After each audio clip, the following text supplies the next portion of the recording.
HDR 刚出来那会儿呢，我自己也挺不以为然的，不就是稍微亮一点吗？观看体验不好，制作麻烦，设备还贼贵，甚至呢，我自己都开始怀疑是不是要制作 HDR 的内容。这几个月替大家当了小白鼠，添置了几个 HDR 显示设备之后呢，才觉得自己稍稍有那么点肤浅了。这玩意儿绝对是摄影的下一个风口。在今年3月份 ，Instagram 开始悄咪咪的支持 HDR 格式的图片上传。让我觉得这确实一个方向上的信号，兄弟们 ，HDR 绝对是摄影的下一个风口，掌握知识要趁早。您是不想大潮过来的时候才想起穿游泳裤吧？今天呢，就想真正喜欢摄影的朋友，咱们探讨一下 HDR。其实制作简单，效果拉满，而且设备并不贵。欢迎收看《采风摄影生活杂志》，我是大马猫本。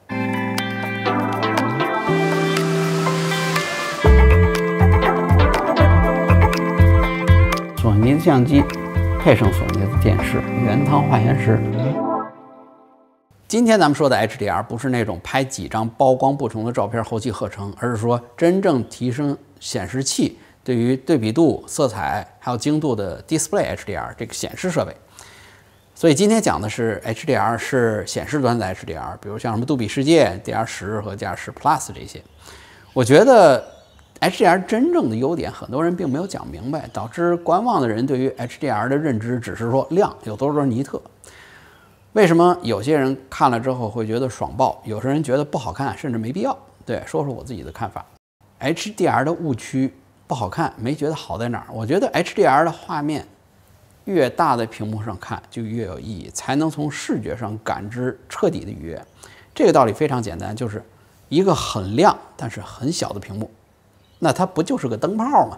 您盯着根灯丝看有什么好看的？苹果的设备有一个算一个，13寸的 iPad， 16寸的 MacBook Pro， 虽然在精度绝佳，而且亮度出色，但是太小。我觉得 HDR 必须有一个起步的观看尺寸，在我来看，这个尺寸是27寸，这是个门槛。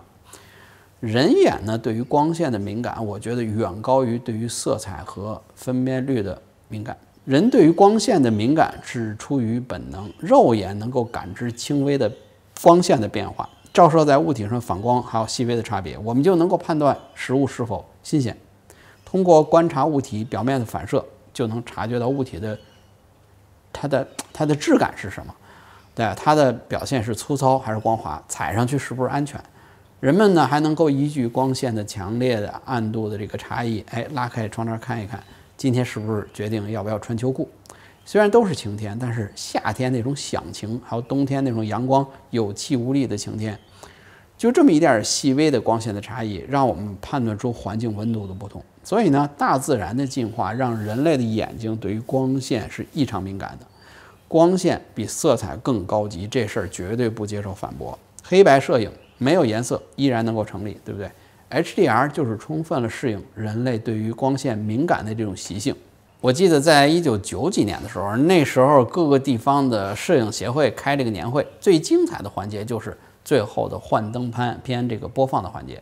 全场熄灯，幻灯机把这反转片投射在能够反射幻灯灯泡亮度的增益屏上。增益屏的涂层是有那种能够反光的物质，所以你能够感受到那种冲出屏幕的光感。麦浪的闪耀，还有被雨水冲刷过的竹林生机勃勃，那种鲜活的光给带来的视觉的刺激，真是太舒服了。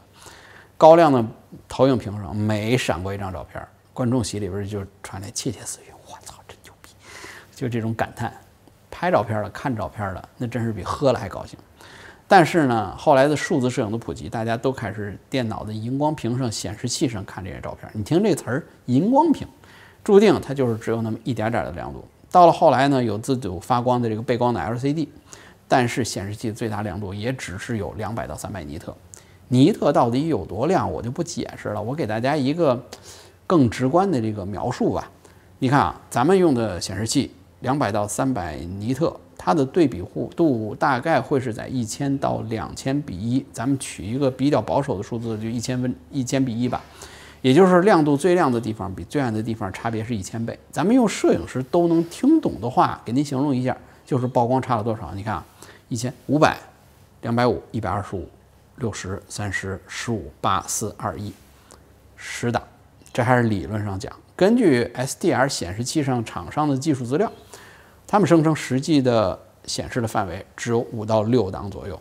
哎，有人说5到6档还行啊，不少了。你别忘了，你看我现在脸上的光，受光面和阴影面这就差了1档甚至1档多。有人说6档不小了，你等等啊，在阳光下的物体，一块煤和一坨冰，它的起步的亮度是不一样的。煤的起步的亮度在这儿，冰的起步亮度在这儿，注定它们到最高光的中间的层次和高光的细节是会有巨大差异的。Display HDR 1000的级别的显示器，它最高亮度是1000尼特。由于黑可以黑到几乎完全不发光，所以对比度可以做到10万比1。你看，对比之前的1000比1，咱又多了多少？2000、4000、8000、16000、32000、64000、10万，对不对？比 SDR 至少多了6档半，所以总共跨度可以16到17档的范围。说到这儿，你可能明白了 ，HDR 的 display 真不是说简简单单给亮瞎眼就完事儿了，能够对自然界里边的光源、反射面，还有它吸收这个光线，能够重新的表达和还原这种细致的还原的光线。我觉得不只是说把亮度提到够高，关键是还要有足够的这个宽阔的视野去感受这个，就是把光线从明到暗的过程给你展示出来。比如像这张视频，在清晨阳光下碗里升腾出来的这个烟火气，要有这个飘舞的空间，只有在大屏幕上才能真正感受到 HDR 影像给你带来的真实感。如果这个画面在小屏幕上看，它就是个亮点而已。这感觉有点像什么呢？打一个不太恰当的比喻啊，你看油炸食品大家都爱吃，都觉得好吃，它脆生，对不对？但是你发现油炸食品不能做的特别小，也不能做的特别大，都是正好一张口就能咬的尺寸，因为我们需要这个空间、这个尺寸来感受它的脆的变化。再比如说音箱，太小的音箱是不可能有真正的低音的。总之 ，size matter， 对不对？尺寸非常重要。所以你看这么一说，是不是很好理解，很长学问？咱们有机会开课细说。采风摄影基础班网课6月23号到30号开课，我们还有位置，欢迎报名。咱们在评论下面可以得到详细信息。话说回来啊，在前20到30年，我们用的 SDR 显示器设备的时候，整个影像行业从10几年前甚至20几年前，动态范围大概10几档的这个相机啊，就只能在螺丝壳里做道场。甭管多牛的相机，都得把高光和暗部往这个区6档这个显示范围里边塞，想方设法用各种方式塞，像什么多张照片合成，给你一个制造一种动态很大的这种假象。但是无论怎么样，最终你看到的还就是那5到6档。那现在 Display HDR 的高动态范围显示仿佛打开了一扇天窗。其实你看更高级的 HDR 的电影，它并不是亮到爆，反而是调色是非常非常的节制。甚至有时候我会怀疑，我自己是不是开了 HDR 功能？但是我关了 HDR 的功能，回到 SDR， 你会发现整个画面死气沉沉。所以我找出之前我拍摄那些老的片段，重制成 HDR， 大家对比感受一下区别。为什么 HDR 的画面好看？为什么不用加那些花里胡哨的调色就很好看？因为1000尼特显示器17档的动态范围，比起相机13、14档的这个动态范围还要大，所以正好把现场所见和现实所对应起来。哪怕是说把这个影像还原到正常，那画面也是很有魅力的。在大屏幕下看到这个光线非常细腻的过渡，这不就是相机和手机摄影的区别吗？咱们把自己的照片呈现在更大的 HDR 屏幕上，绝对是摄影师下一次革命的方向。10几年前，我们欣赏数字照片最佳的方式是 A3 打印，因为那时候屏幕又小又差。但是在手机流行起来以后呢，颜色很漂亮，对不对？数字快餐让照片更流行，但是我们都只是埋头在那个只有巴掌大的屏幕上面。但是现在的显示设备又大，动态范围又高，我们又能抬头来欣赏自己的照片，让它能够激发出我们重新拍摄动力的这种新的技术。尤其是您是从事这种像风光摄影，尤其是那种需要很强现场感、代入感的这个人文和纪实类的摄影，我觉得更是潜力无限。所以你一定要试试，相信我，把自己的作品放在 HDR 上的看，你一定会上瘾的。所以呢，我就是在使用了半年的27寸的 HDR 显示器之后，又入手了一块更大的。我其实好久没有看过电视了，但是新电视来的那天，我是站在屏幕前半张着嘴看完了电影《热气球飞行家》。注意那个电影里边的光啊，主角身上那个光线随着大气层高度不同，那种不一样的那个表现，印象非常的深刻。以前呢，看真正的 HDR 的平台并不多，这是一个大的问题，所以这也是大家很大的分歧，就是在油管上可以，但是呢，它是视频平台。直到上 ins 上可以上传和显示这个 HDR 照片的时候，我觉得从图片 HDR 入手和普及，绝对是他们有前瞻性的一步。现在已经有很多海外的摄影的玩家注意到一点，开始研究 HDR 的照片和拍摄和制作。B 站上大家觉得哇，我没有 HDR 大会员，看起来很不爽。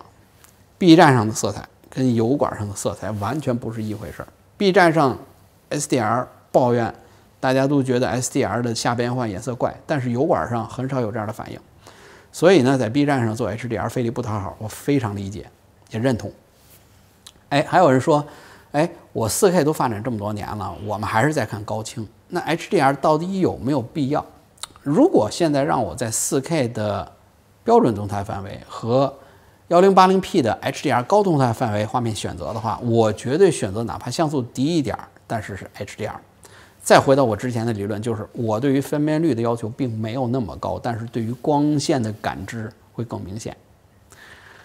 那另外还有一个误区或者需要说明的就是，大家会觉得做 HDR 曾经很贵，确实曾经很贵。其实整个 HDR 的制作、拍摄还有观看，只要解决了显示问题，就解决了一大半。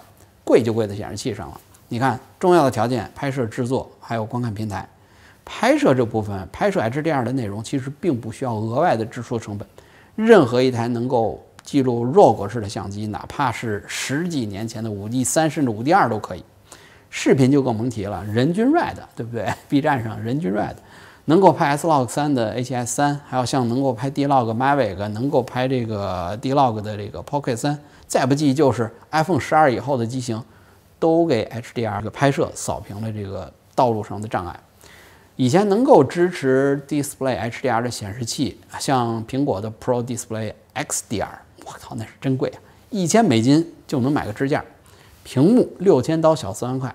后来呢，又出了一个稍微便宜一点的叫 Studio Display，2000刀，但是仔细看一下，最高亮度只到600尼特，还没有手机亮。所以我的 HDR 制作的想法就一直搁置。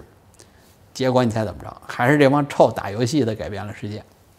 有一天忽然发现啊，电竞屏在2023年不声不响都开始推出了支持 Display HDR 的电竞屏。我一看参数，不光是亮度可以到1000尼特，像它这个色域还有这个色准，哇，那直追专业制作的显示器啊！关键是还便宜，才3500人民币，$600，高高兴兴抱回家。像 AOC 这台2023年11月份才推出来的 U27G3XM。切记啊，一定是这个带 M 的，是 Mini LED 的量子点技术。这台显示器是我自己买的啊，而且澳洲还没货，大老远从中国买完之后寄过来的。它是支持这个 VESA Display HDR 1000的标准，你可以从 VESA 网站上查到所有支持这个标准的显示器的列表。一看一大片，这是好事。你可以在上面选择符合自己预算的型号。买来试试，我觉得是在27到32寸之间正好，也是接下来各个品牌马上就要推出来的主力型号。在预算合理的情况下，你看可以兼顾 4K， 还可以得到 HDR， 还可以得到高刷。所以，我呢就是先替大家印证了这一款，我觉得可用。如果哪位朋友也印证了其他某个型号可用，咱们在评论区里边细聊。HDR 显示器呢，以现在这个价格，我觉得任何一个玩摄影买相机的都不可能付不起这$600。只要您已经认知到它的价值，我觉得这钱花的比买相机买镜头更值。我们的老5D3、老 D800 又活了。制作 HDR 是不是很麻烦？ HDR 的后期呢，远比我想象的容易。你如果要是做照片的话，在 Lightroom 13以后的版本里边，只要打开 HDR 这个选项，就能看到物体在光线下闪耀的样子。可视化 HDR 是用来标识高光不同的这个亮度的部分。如果您是选择这个 SDR 显示器卵这个选项，那就是在这张照片放在别人普通的 SDR 显示器上，别人看到的样子是什么样，您编辑完之后就可以输出了。具体方法您自己玩玩吧，非常的简单。导出的格式呢，可以选择 AVIF， 勾选 HDR 输出。色彩空间呢，可以选择 P3 或者选择2020。输出之后呢，您就可以在自己的手机或者上传到 Ins 上，让所有人都看到了。我做了几张测试的样片，放在 Ins 上，大家可以过去看看。达芬奇制作 HDR 杜比世界的项目设置，像我用索尼 A7S3 拍摄的项目设置，我放在这里。我觉得摸索呢，就基本上能够学会 HDR 制作。上传非常简单，在达芬奇里边的视频的上传的设置参数我也放在上面大家可以去用，对吧？如果喜欢的话，可以一键3连，对吧？总结：推动人类视听科技发展呢，最后发现还是游戏、成人电影还有懒这些人类的本能。电竞屏这么好的东西，怎么到现在没早点传到我们摄影圈里呢？我觉得这事儿要放在10几年前，互联网环境，各个这个圈子的达人玩家都能横向交流的时代，我觉得这个信息共享早就把这个电竞屏传到摄影圈了，哪轮得上我现在跟大家叨逼说这事儿？我觉得现在每个人都把头埋在这个手机屏幕里边，不知道世界是变大了还是变得更小了。不过话说回来HDR 注定也只是一小部分人津津乐道的东西。这事儿呢，就像喜欢摄影和喜欢相机的人，这几年看人类的认知水平，我觉得大概也就那样吧，大家自己开心就行了。HDR 能不能流行起来，其实还有一个条件就是偏远。那又说回到另外一个老的话题了，就是先有好的导演，还是先有好的观众？是先有好的懂吃的食客，还是先有会做好菜的厨子？我觉得首先一定是科学家这些怪人拎着一把锤子敲破了技术外壳，才有我们后来所有人的探索。索雷瓦呢，我觉得是这样：如果炒出来的菜跟摊出来的屎都有人买单，而且吃得津津乐道的话，谁还费劲巴拉炒菜啊？我自己也是手欠搜了一下最近什么叫大火的微短剧。真的 HDR 注定还是一小部分人自己哄自己开心的东西。所以说，如果您真正喜欢摄影，真正在追求下一代的画质，那就试试 HDR 吧。这事只可意会，没法言传。